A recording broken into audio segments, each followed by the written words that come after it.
Morning, everyone. Welcome once again to Chatham Community Church. My name is Jaime. I'm one of the pastors here. I'm glad to see y'all here this morning. Particularly warm welcome to those of you who are guests. We're so glad that you're here this morning, and I hope that if you've not received it yet, by the end of the service, you're able to get one of our welcome bags. It'll give you some more information about what we're doing here in Chatham County and what we're about as you consider whether this is the church where you want to spend your time in Chatham County yet. What's in that bag will help you. And also, you'll get some amazing gifts from local vendors. So make sure if you haven't grabbed one of those bags, you grab it on your way out. Before I get to the sermon, just want to walk us through a few things that are particular about today. Earlier this month, we had a congregational meeting, and what we did at that congregational meeting was share some updates about some options for what could be next for this campus. Those of you who've been around for a bit know that we've been looking for a while to see what God might be leading us to next. We shared early in the month acknowledging that opportunities come and go very quickly here in Chatham County, and that some of the opportunities that we shared at that meeting might not be available the next day and might not be available in the coming weeks, and there might be new opportunities, and opportunities did change as the month progressed. We recorded that conversation, not just because of the specific opportunities that we shared about, but because of the types of opportunities. We wanted to share that with the congregation. We wanted to get your feedback both about the specific options, but also about the type of options. And you watched that video, you shared feedback, we listened, we processed that feedback, we gathered as a leadership team, we prayed, we discussed what we were seeing and what we were hearing from one another, from you, and from God. And we had set aside this day to take a congregational vote as needed, if there was anything we needed to vote on specific to one or more of the options. And so we are going to vote today. And today's vote specifically has to do with the storefront location in downtown Pittsboro on East Street, the renovation project there. It's the one that's next to the True Value that used to be a dollar store and a dollar store before that. I think it was at one point Family Dollar and at one point Dollar Tree. It's that location there on East Street. Let me just give you some quick stats in case you haven't seen the video or need an update. The space we're looking at is 8,400 square feet that we would renovate for a worship space and a Chatham Kids space. And there's also 1,200 square feet of already prepared office space that we could also take on. Here we have 6,600 square feet. So it's a significant increase in space. The seating capacity in the worship space as we renovate it is estimated to be 225 to 250. Right now, we have 119 cushioned seats here, and with folding chairs, we can probably get up to 140. So part of what this opens the doors for us to go back to being at one service. So it opens the door for that, and then also opens the door for increasing growth. The Chatham Kids space, which is a significant pain point right now here. So for example, our 4th and 5th graders' room, the size of it doesn't allow for us to have age-appropriate furniture in there, right? So kids are sitting on the floor. Now we've found ways to manage around that. This space in the renovation, we're estimating twice the space for Chatham Kids. The rent would be $12,800 for the 90s for all 9,600 square feet, and that's compared to $10,000 that we're paying right now, a little over $10,000 for 6,600. So the price per square foot would be cheaper, even though the overall rent would increase. And the term will likely be 10 years. The term will likely be 10 years, but we're working with the option of being able to sublet it if we were to find the right permanent place, the right piece of land, or the right building that we could buy that would be for us. Now, even if we found a great piece of land, buying and building would likely take 3 to 5 years. So even if we found it the day after we signed the lease, we would still be in there for a significant amount of time. Let me show you some sort of pictures of what we think this might look like. This is what the storefront might look like with our sign visible from East Street all the time.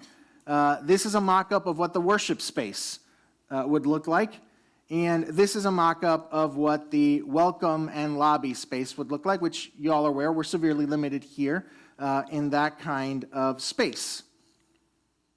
Now, the upfit estimate that we are currently working with is $750,000. Construction costs are high right now. That's just a reality. We know it is not cheap. but between the funds that we have in our campus expansion fund, which we've been designating for things like this. We've been saving up for things like this, and some budget reallocation, we estimate that we can set aside already available and have available $650,000. So that brings us very close. That means already cash on hand, we're likely to have almost the full amount for the project. Now, we might have to take a loan out for the rest, but we will only make that decision if we come to the point where it seems absolutely necessary. Pittsboro is one of the fastest growing towns in the state, and this location puts us closer to where most of the growth in Pittsboro is going to be happening.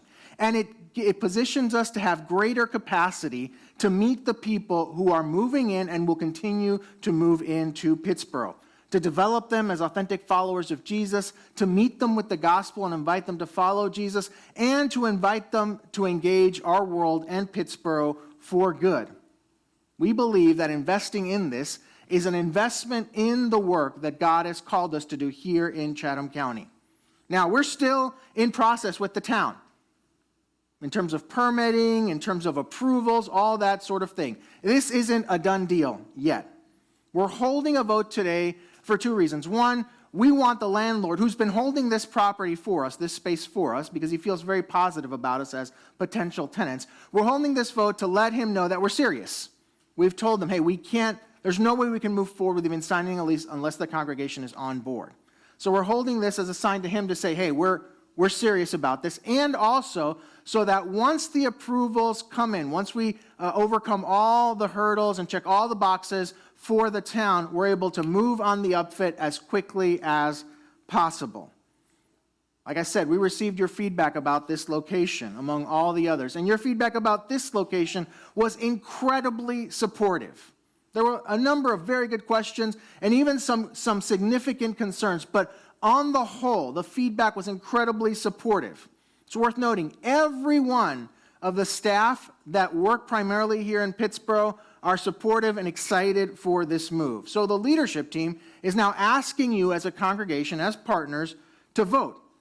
And here's what we're seeking approval for. We're seeking approval for additional expenditures of up to $750,000 for the renovations of the East Street property, pending town approval. What that means is that we're not asking you to approve a check that we're going to write tomorrow.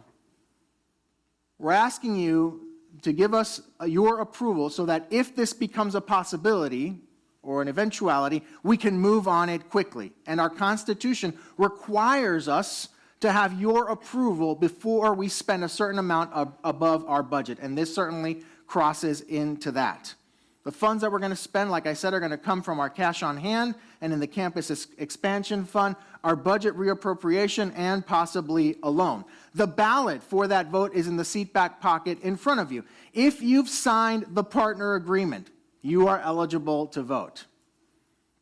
If you haven't, we'd still be glad to have your feedback. So if you want to write anything about the property or share any feedback about that, please feel free to fill that out on the back and write your note and whatever. We want to hear from you. But if you're a partner, we invite you to fill out that ballot. It has a box for you to check and say that you're a partner, and then it has two options to tell us what you think about this property. What you're going to do is at the end of the service, you're going to drop it off. There's a basket in the high table that's near the door. You're going to drop off your vote there.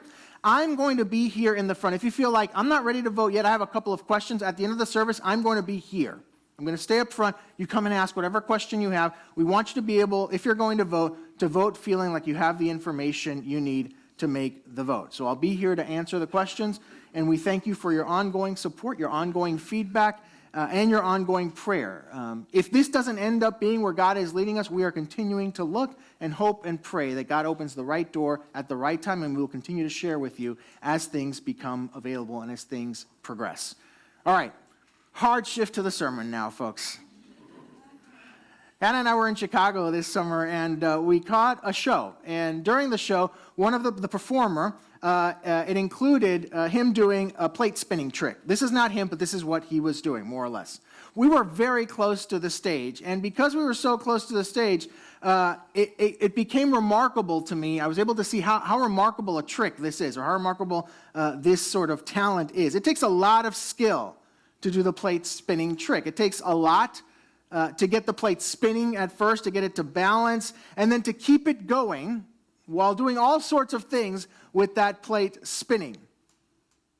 The performer needed balance, he needed dexterity, he needed focus, and he also needed wisdom and humility to know when the plate was already close to falling so that he could stop, grab the plate, do some sort of flourish, and start again. He needed to know when he needed to reset and restart.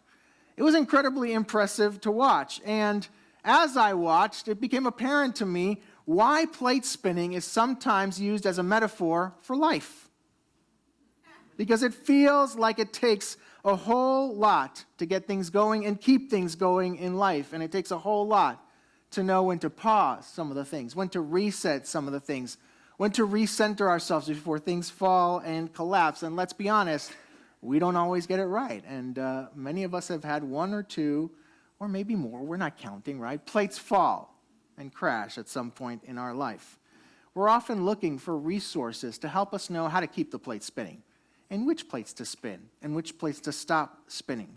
We're looking for resources that'll help us do it better, or we're on the lookout to see who has figured this out, who's actually spinning the plates well, and what we might learn from them. Because we all want to be able to steward our lives well, don't we? And at its best, that's what this metaphor is about. This metaphor is about stewarding our lives best, or well. That's what keeping the plate spinning is about. It's about managing the complexities of life, and it's sometimes competing and confusing demands.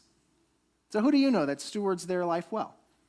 Who do you know that seems to have the right plate spinning and spinning well? They're likely the kind of people that you've learned a lot from in life.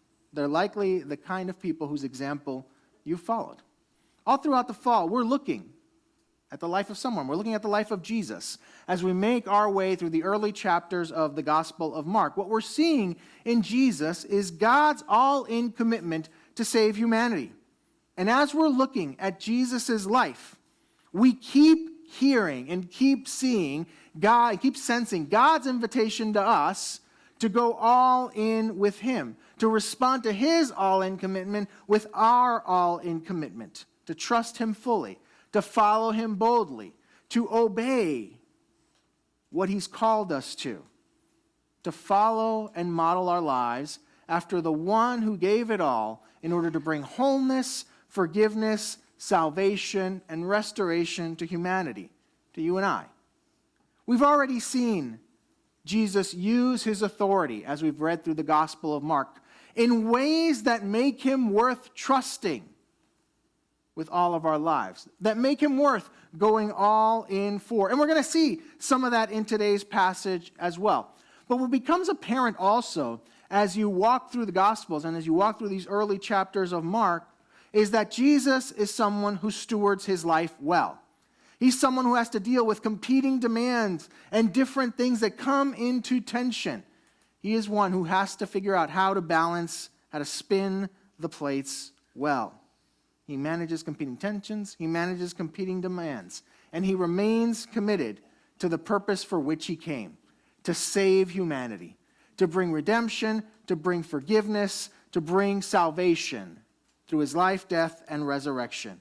And he invites us to follow him in that life, to follow him into the life he models for us, a life that is lived to the fullest for all time. In today's passage, we're going to see some of the principles and some of the values that contribute to a life that is stewarded well, a life that is managed well, a life where we keep the right plates spinning at the right time. So let's learn as we look at the life of Jesus. Let's learn from him. Let's follow the example. Let's go all in. The passage Jonathan read for us opens just as Jesus has left the synagogue where we met him last week. He had been teaching, and the teaching had provoked amazement in the community.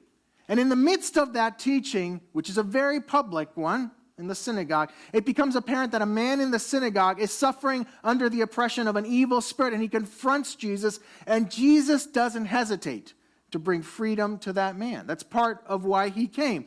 And because of both his teaching and this moment where freedom gets brought to this man, word starts to spread in the village. People leave the synagogue and start going around the village to tell of what happened. And as evening comes, a crowd gathers at the place where Jesus is staying. They have gathered at the door of the house he has gone to. And among that crowd of people that have gathered, there are people who need healing. And there are people who are also feeling like they're living under the oppression of evil spirits. They need freedom. And Jesus meets that crowd by meeting the need, by bringing healing, and by bringing freedom. But before the crowd gathers, and before the evening is spent healing and bringing freedom, Jesus is alerted that there's someone in need in the household, that there's a member of the household who is ill, Simon's mother-in-law. Simon is one of his disciples. Let me remind us what the text says happened. Simon's mother-in-law was in bed with a fever, and they immediately told Jesus about her. So he went to her, took her hand, and helped her up. The fever left her, and she began to wait on them. Note that Jesus heals here in a very private setting. He doesn't just heal and bring freedom when there is an audience. He doesn't show compassion only when there are others to impress. He is the same before the many. He is the same before the few. And he is the same when there's only one. Jesus has integrity. Jesus has integrity. And this makes him worth following. Jesus is consistent in his character. And he is consistent in his intent or his purpose.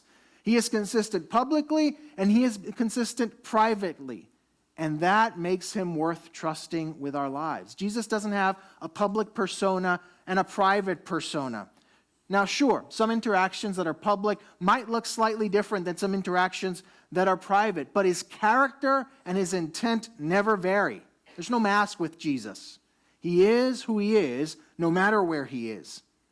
Now, there are plenty of things that make life difficult to manage, that make it difficult to keep the plates spinning well. But being one person in one setting and a different person in another magnifies those complexities by a whole lot. And Jesus shows us, and he models for us, that consistency in character and consistency in intent are essential to a life well lived, a life well stewarded, a life well managed. And that even when it is difficult to hold to integrity, it is always worth it. It is always worth it. So think about your life. Are there places where it feels like your character and intent are different from others? Where it feels like your character and purpose are different? Where it feels like you're one person? And I'm not talking about some things you dial down or dial up, but it feels like you've got a mask. Now, maybe you've been conditioned to think you have to wear that mask. There are lots of reasons why we put on those masks. Today's a great day to take it off. Folks, if you're feeling like it's hard to spin the plates of life, like it's hard to manage, like it's hard to figure out, you're making it exponentially harder on yourself by being one person in one setting and one person in another. Jesus' life wasn't easy. Managing the tensions wasn't easy. And yet he modeled that doing it and keeping integrity was worth it. It was worth it. His life bore the best fruit. He calls us into that integrity, not from a place of privilege, but from a place of having gone through it, having been tested, and having proven that it is worth it. So if you're wearing the mask, take it off. If you've put it on intentionally, repent. Turn to Jesus. You'll receive forgiveness. You'll receive restoration. And you'll be freed from something that is already making it incredibly hard to live a life well lived and a life well managed. Let's return for a moment to the text, because I want us to linger for just a little bit on the healing itself so we can draw a bit more of what makes Jesus worth going all in on. Something to note is that this is Jesus' first healing in the Gospel of Mark. Now, I know I mentioned that there's healing in the crowds, but the crowds come just after this. What he did before was a deliverance. He brought freedom from demonic oppression. This is his first healing of a physical ailment. And note the progression of this healing. Jesus is made aware that there's a need. And as soon as he's made aware that there's a need, he draws near to the person in need. He takes her hand. He lifts her up. And as he lifts her up, she is no longer sick.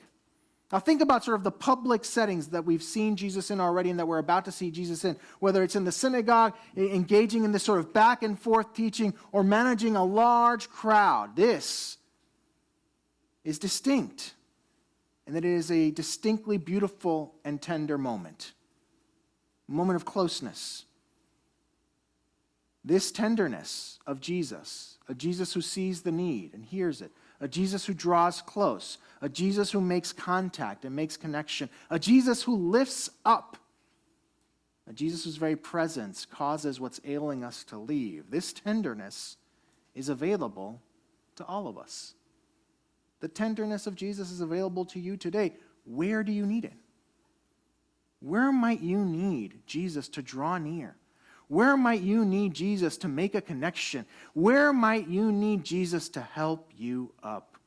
Where might you need the very presence of Jesus to cause what is ailing you to depart? Up to this point, we've seen evidence of Jesus' authority, but words have always been involved. He's always said something that's provoked something to happen, and yet here, no words are spoken.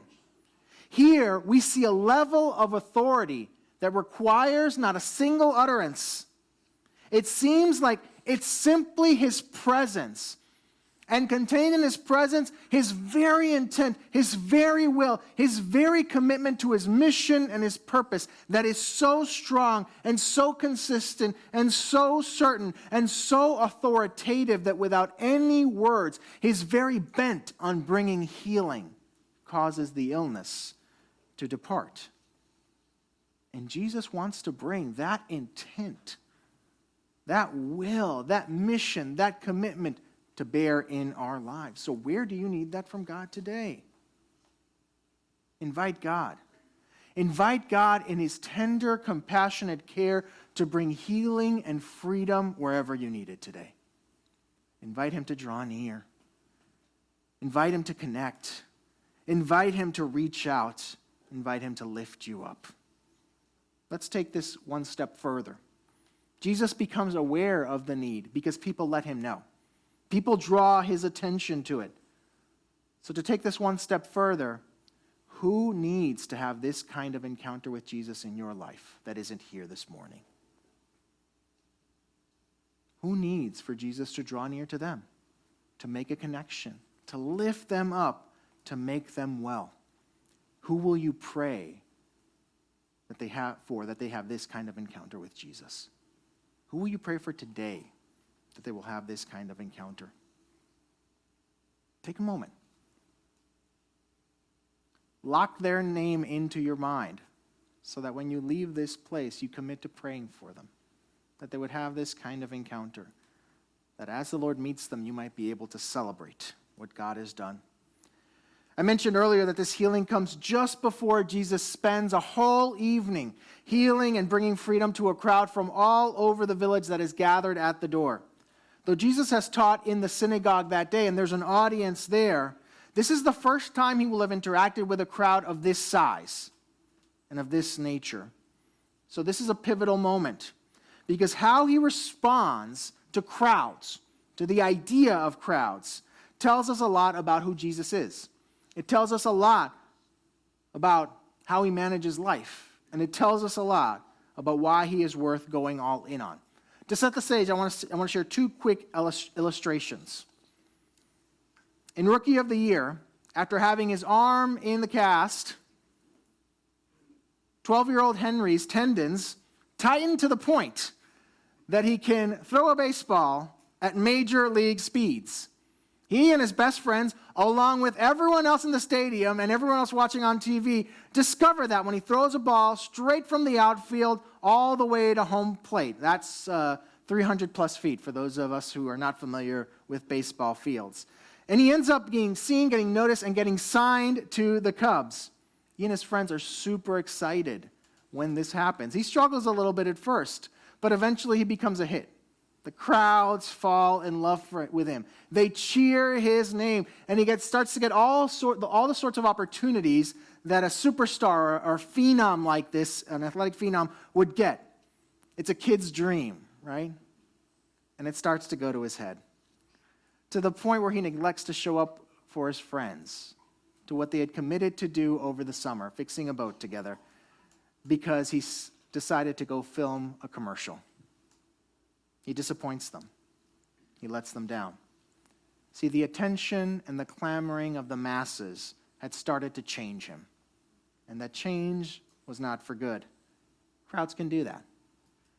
Though there were many years from breaking up, the Beatles stopped playing commercial live concerts in 1966. There were a number of reasons why they stopped doing that, ranging from the quality of the equipment to be able to actually perform the songs that they were recording, to some safety concerns, to just sheer exhaustion. But I heard an interview with John that he gave a few years after the band had broken up that caught my attention. He talked about the concert at Shea Stadium in New York. And he talked about how the fans screamed the entire time. They weren't screaming the songs. They were just screaming at them. It was so loud that the band couldn't hear themselves play. He shared that during that last tour, it became apparent that these things had stopped being about the music for the people. It had become about the experience of being a Beatles fan at a Beatles concert and being able to say that you'd been at one. And John was glad that the people had had that experience. And he said that the experience at Shea was great, but it was that. It was an experience. It wasn't a concert. Now, those concerts on that last tour were shorter. They gave them greater exposure. They paid better. And they were a significantly different experience than the early years they had spent playing clubs in Europe. But to John, they weren't better.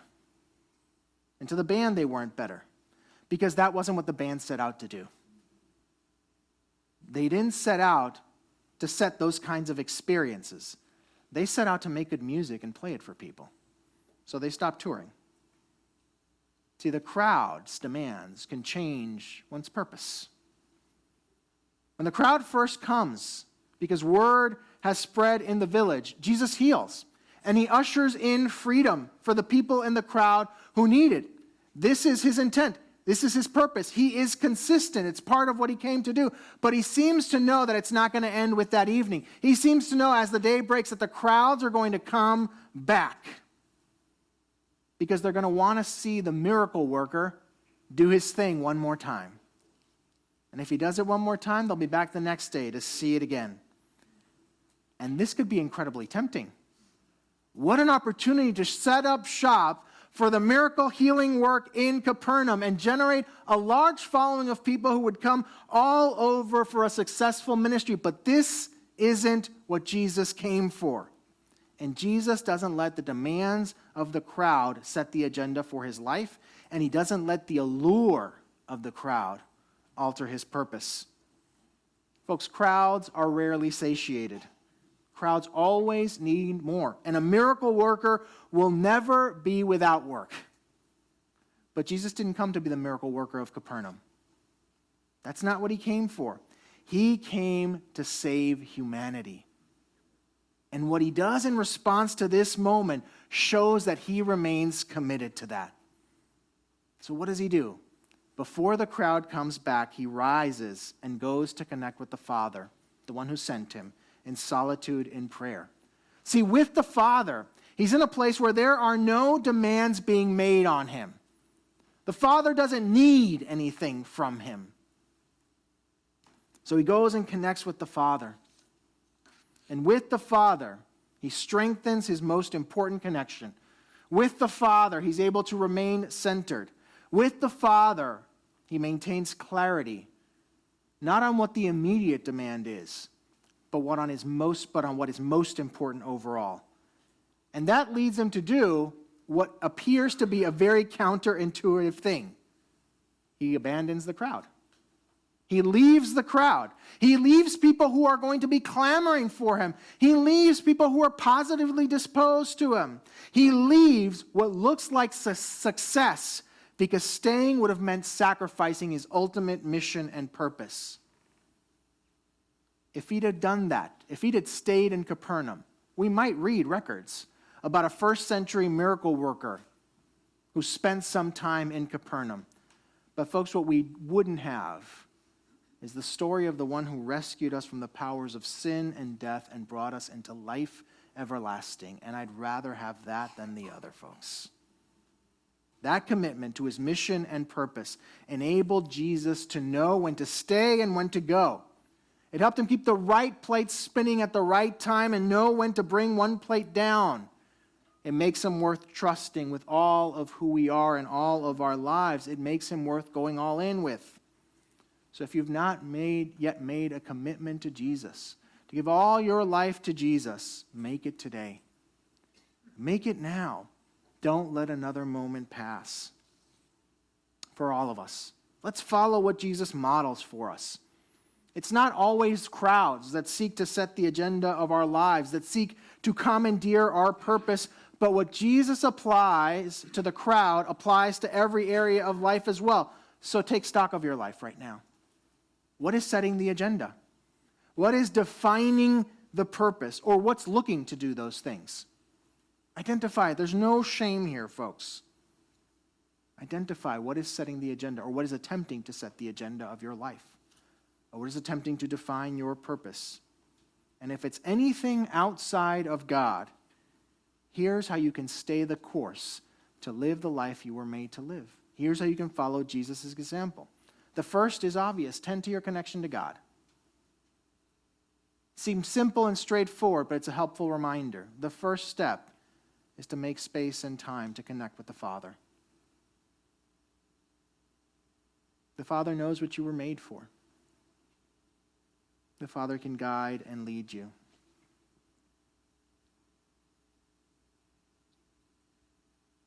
Once you tend to that connection, identify the places in your life where there is misalignment or where you feel the pull into misalignment. The places where either the agenda is set poorly or something else is trying to drive the agenda, or where you feel like your purpose has become slightly distorted. Maybe you've started to focus on just an aspect of your purpose and you've lost track towards the entire purpose or mission. Note that Jesus doesn't let the immediate, even as if it is a form of success and a form of what he came to do, become the focus, the sole focus, at the expense of the larger mission. Once you identify those places, realign. Realign to your purpose in Christ, even if it feels counterintuitive. Once again, leaving the crowd feels like the wrong call in this moment. And yet it is obviously, as you read the rest of the story, the only call that he could have made to fulfill his mission. It may feel counterintuitive now, folks, but in the long run, you'll see that those choices align you to the purpose for which you were made. Connect to God. Assess the places of misalignment, and then align your purpose to Christ, even if it feels counterintuitive. The right place will be spinning, your life will be managed well, and you'll get to enjoy the life you were made for, the life to the fullest for all time as you follow Jesus. Let's pray. Jesus, thank you. Thank you for your tender and compassionate care. Thank you for your authority that brings healing and freedom. Thank you, Lord, that you model a life well lived, and you navigate the tensions and complexities and show us how. Lord, give us faith and courage to make hard choices as we need to. Give us faith and courage to trust in you. Give us faith and courage to go all in. In your name, amen.